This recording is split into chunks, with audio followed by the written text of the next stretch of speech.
Okay, so I wanted to show myself on my journey as a strong black woman. You know what I'm saying? Like, this is the time. So here is my suitcase, and I walked all the way from this corner with that light, and this is Central Drive, and this is where I was walking through when Kevin Dupree stopped me, when they brought me to Leroy's. I was on the street when D'Angelo stopped me, and I was telling about my case and just talking about being left outside. So the reason why I wanted to film this, because it takes a lot of strength to be pregnant and dragging my things in America. And this, when I was going down the street and seeing the trees and feeling the strength in my body as I'm dragging as I'm pulling this suitcase, and I'm carrying my load. He's filming me. This black man just went by in this truck,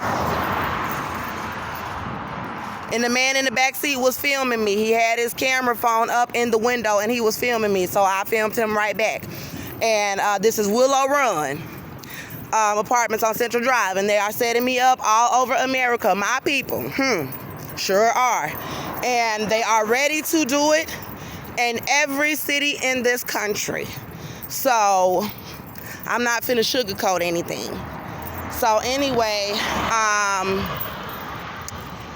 as I'm carrying this bag and I'm seeing nature, I'm seeing what God created. Yes, they're coming out of their houses, swarming around, trying to help do military operations because I came to their city for refuge. And so basically what they're trying to do in Atlanta, they were aware in Atlanta, Georgia, that the whites were trying to murder me and this baby in the jail. They were aware. In California, Washington, D.C., Atlanta, Georgia, Florida, Chicago, Illinois, New York City, they were aware that an African-American woman, myself, shot a white male in self-defense of me and my child. And that he's my child's father and that I'm pregnant. They were all aware of this. And they were all for kill her and the baby. Take her son, rape him, threaten him, do witchcraft on her, everything. So I'm out of the jail by the grace of Jesus Christ, and you can't take that from him. No matter what you threaten to do to us.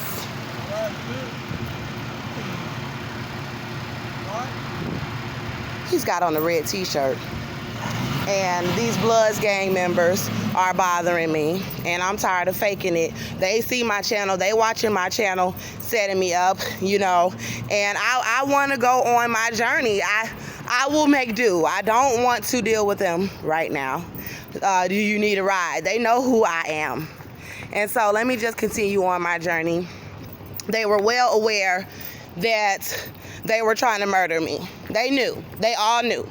And the Holy Spirit was showing me visions of the people who knew. And they were doing witchcraft on me, trying to attack me and this baby in the jail while I was in my cell. And I don't want to get into that right now. So let me just go back to walking down this street and why God told me to come down this street. The Holy Spirit told me, because I'm not coming back here again. I'm not. And I told y'all what God said about the cities that did not help me when I come. And so I'm leaving this street. And I trust in my God. It's okay. You don't got to help me. They've been doing this to me for all of these years since I've been out of this jail. I've been out of this jail since 2019. It is 2021. And this is what the American people have been doing to me since I've been out of this jail with this baby. And I'm so glad.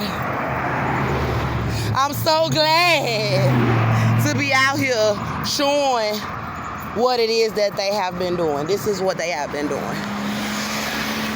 And I don't want them to rescue me, the people that's helping them do it. I don't want their help. I want the help of the people that's not involved. That's what I want.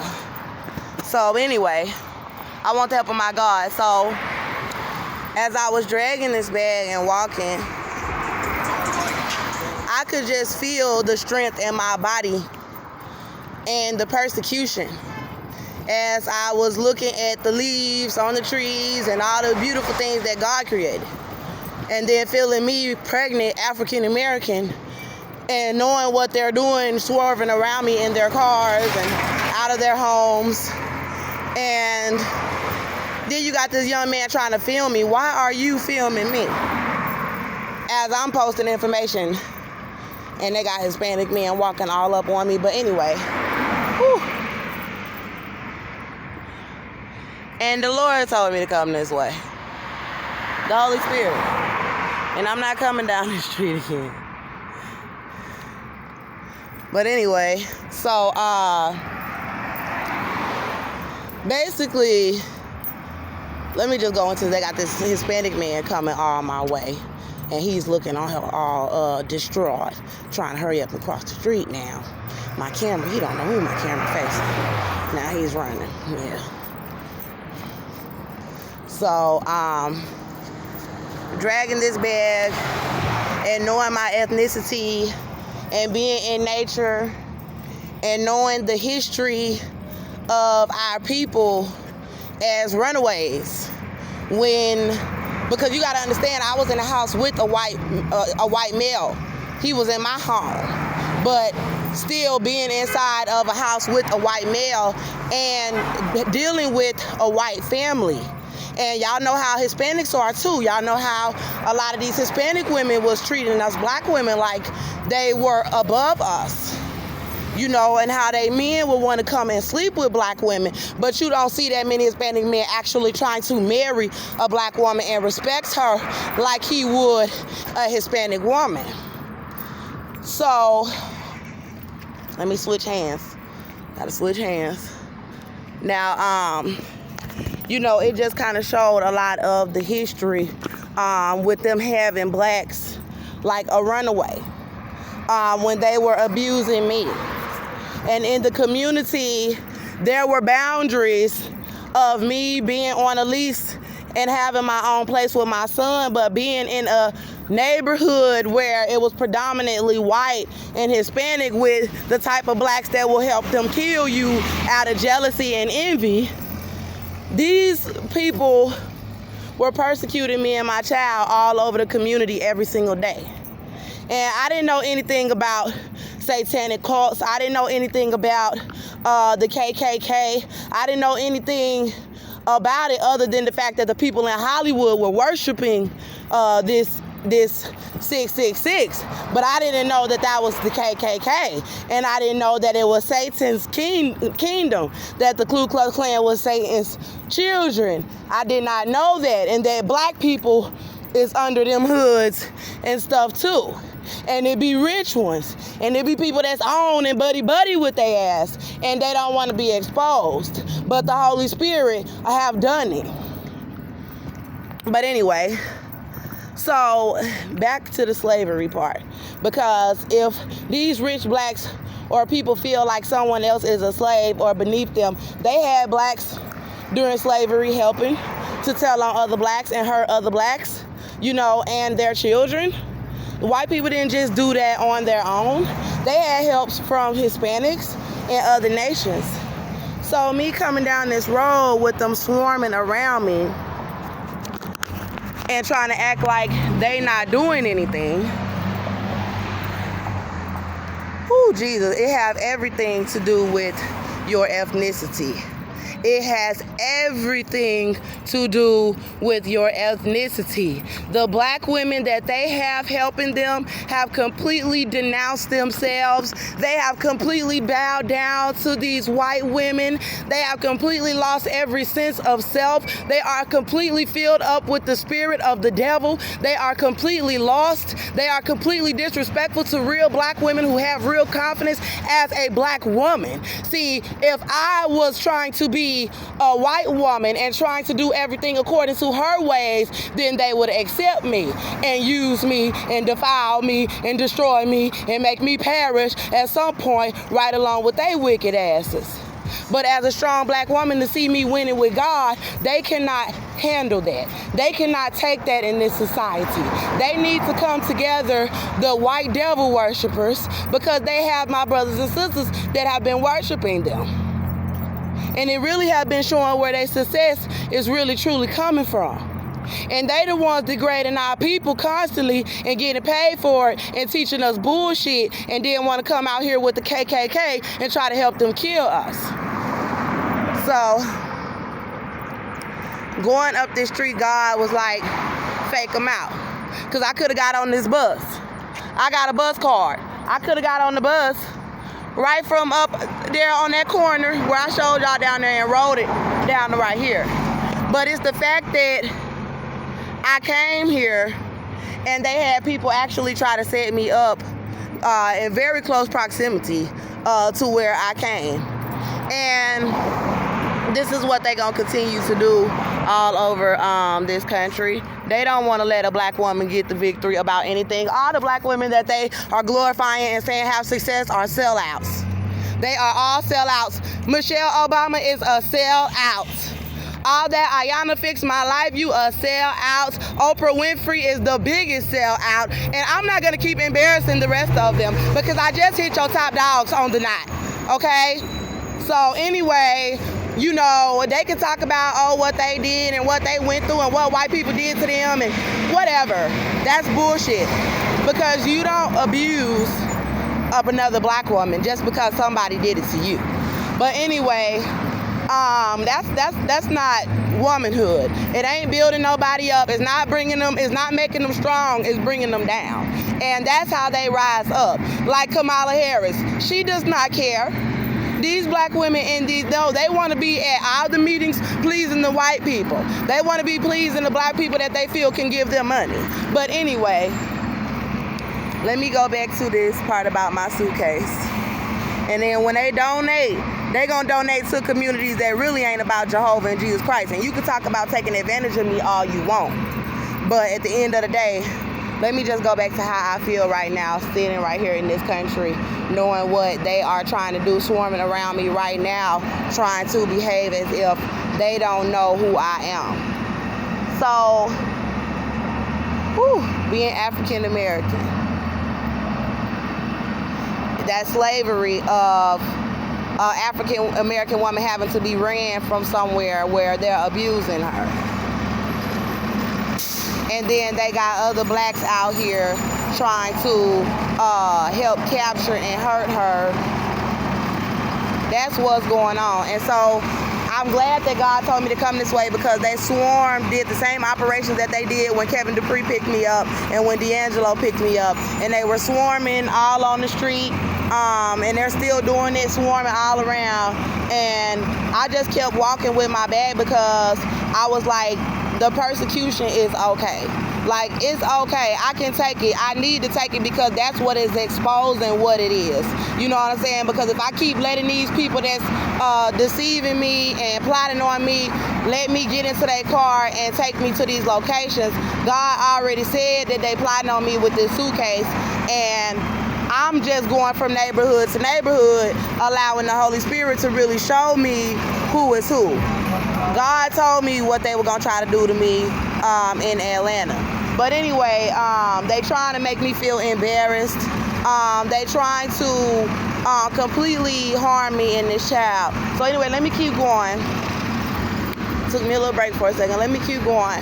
And the Holy Spirit was like, fake them out and come up Central, the street that they got you on, and then watch what they do, and then come around to that Memorial and walk up Memorial. So I did, and they just was swarming around and just doing the stupid military operations because the way they moving in their cars is completely military. And the same people that was doing it the first day and the second day that I came over here was the same exact people that came out doing it again. And then they Bloods gang members. and some of them are other gang members, but they all under one satanic cult, and it's worshiping white people. And they won't tell you. That's why they got the Bloods gang members picking me up. Whew, hold on. Let me just go into some details about this Blood gangs member that got the hotel for me.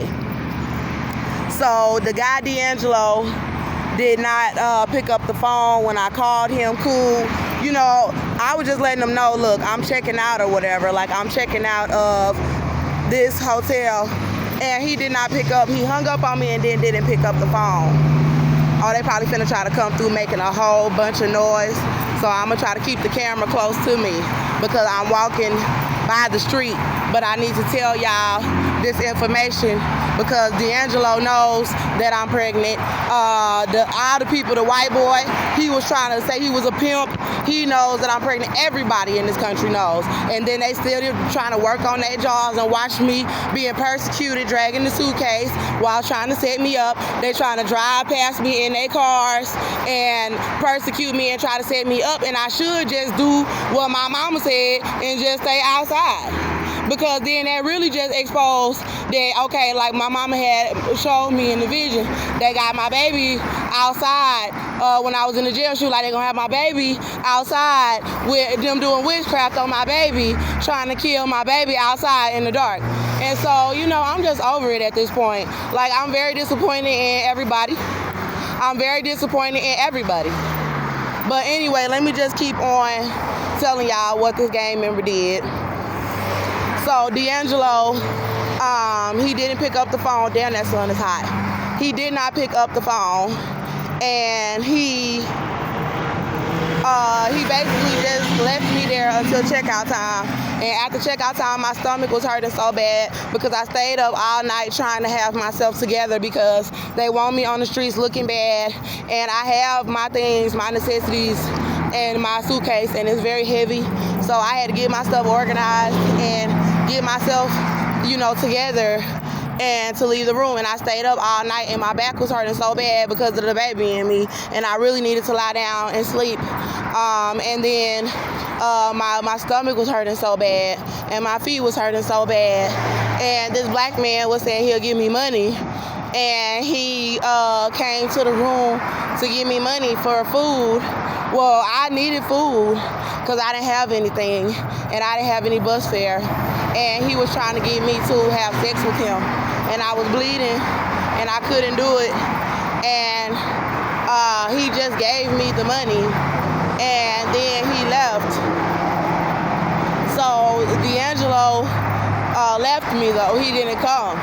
And so I went to the pancake house next door and I tried to get a waffle. And she tried to charge me $10, $11 for it. And I couldn't get it. But I needed bus fare, so I got a Sprite and it tasted like something was wrong with it and I couldn't drink it. So I ate the ice. And I went to the bus stop, I went to Subway, and I got a cookie because I wanted some real food. And I got a water. And I ended up getting on the bus so that I could go to Kensington Station and load a weekly bus card so that I would be able to get on the bus for the next week while I'm on the streets instead of walking from place to place and just trying to save money, you know, for food or for a room. Like, it's like whatever. I want to be, because I've been in a room and then had to try to walk from locations and stuff. So back to this Bloods gang member was on the bus. The bus was taking forever, and I'm glad that I'm telling because they plotted with Marta. And that's why I've not been riding Marta. And God told me in the jail that the bus people was going to be trying to plot on me because Cynthia O'Vera and Joseph and them had given me a car that I drove for 3 years. And Austin was beating me up for it. And when I shot Austin, they took it. They took my son, they took my house, they took everything. And then God showed me that they was going to be trying to make me ride the bus. And then trying to have the transit people plotting on me and my baby's lives.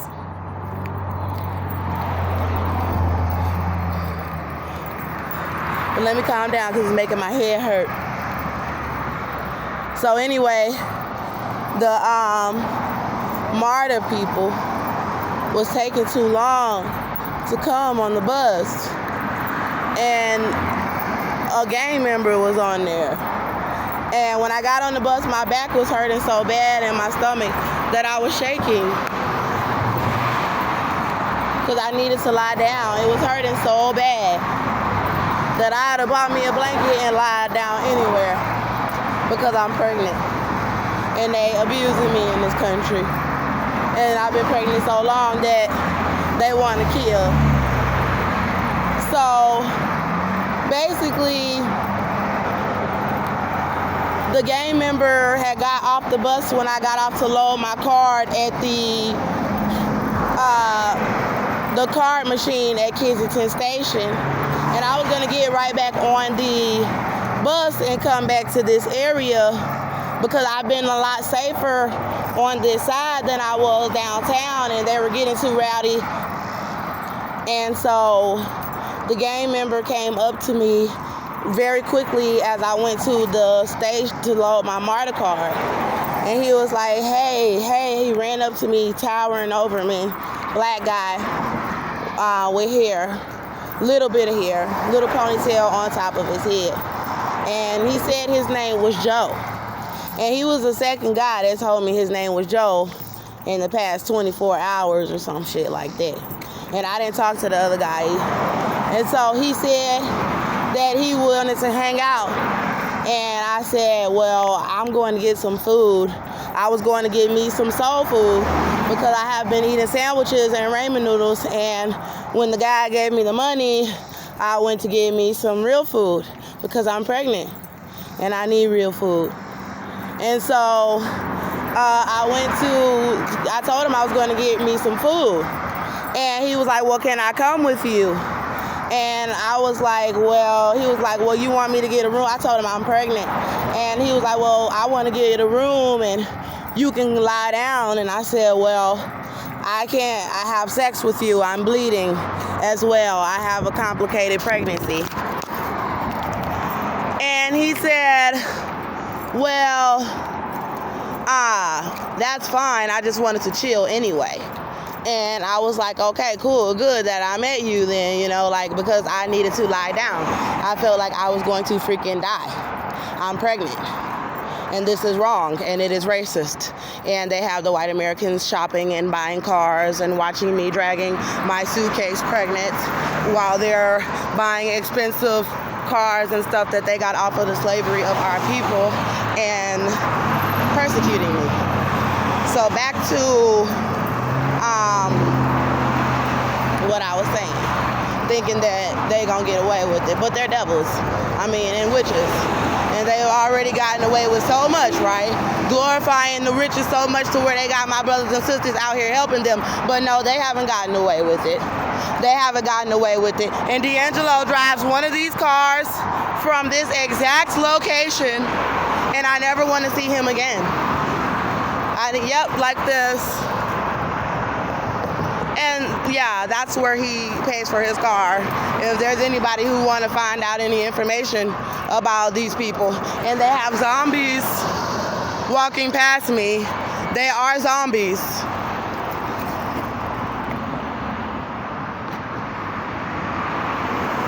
They are zombies. Because when you're that tore up in the spirit or on the outside to where you helping these white people do stuff like that to a pregnant black woman all over y'all country, you are a zombie. And that's how they walking past me, like a zombie, because they got motives when they coming past me. They got wicked motives, and they have been trying to intimidate me like we not gonna help you. We don't give a damn about you, Andrea Jones. We gonna keep setting you up, Andrea Jones. How do you black women just gonna keep walking past me? I have had over 100,000, 30,000 views on one channel. Ain't no telling how many views my stuff done got. And then you think this type of stuff is under the rug? All this information about these videos that I'm putting out, and you really think that they gonna just walk past me all over the place like, oh, we don't know her if they was not involved? You know, what the fuck? This is my trifling ass country. Look at the stuff that we glorify. Now let me tell y'all about this devil that's following me, that's trying to get my attention right here in this van. That is a goddamn devil. And he followed me from Central. And he was following me for the 2-3 days that I came over here. And he offered me help one time, and he tried to say, come get in, and like he wanted to try to do something to me.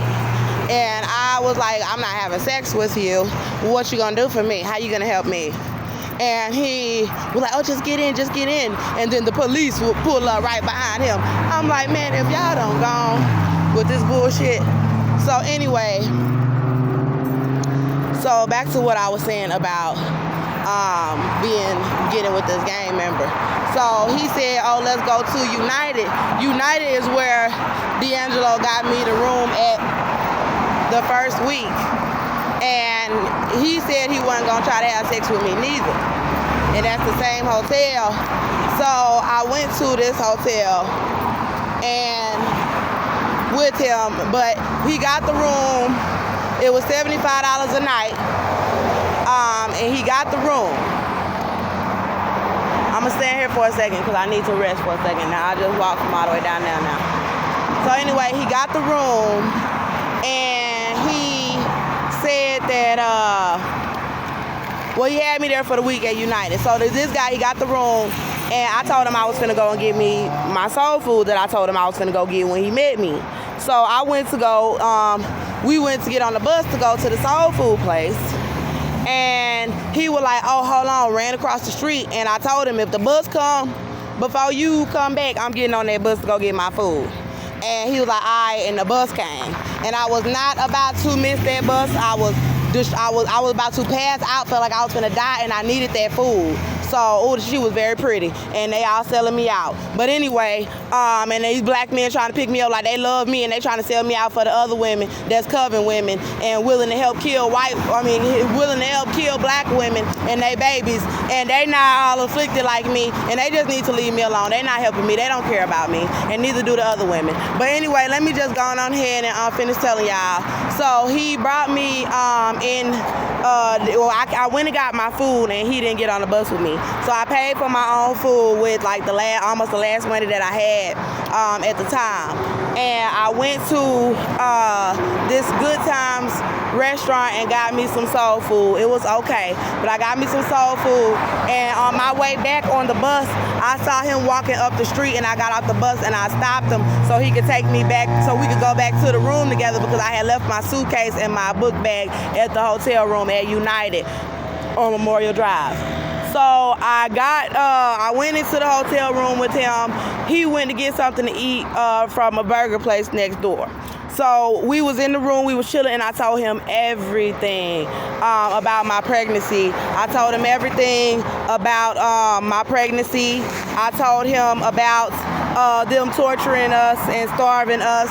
And he asked me, well, how have you been pregnant with the baby for 2 years and it's still alive? And I'm like, well, I told him about God and what happened with the Lord and, everything. And basically, he still tried to have sex with me. And he got upset and left the room saying he was going to go try to find somebody who would have sex with him. And then I got up and started listening to one of my pastors on YouTube. And she was telling me some stuff, and he came back into the room saying that he couldn't find anyone outside to have sex with. And then he came back inside, and we lied down, and he had his pants off with no underwear on and himself exposed, and said, I hope you don't mind me not sleeping with my underwear. And I had on my underwear, and I said, yes, I do mind, because I don't want to in my mind, I didn't want to be viciously raped when I said no. And so he put on his pajamas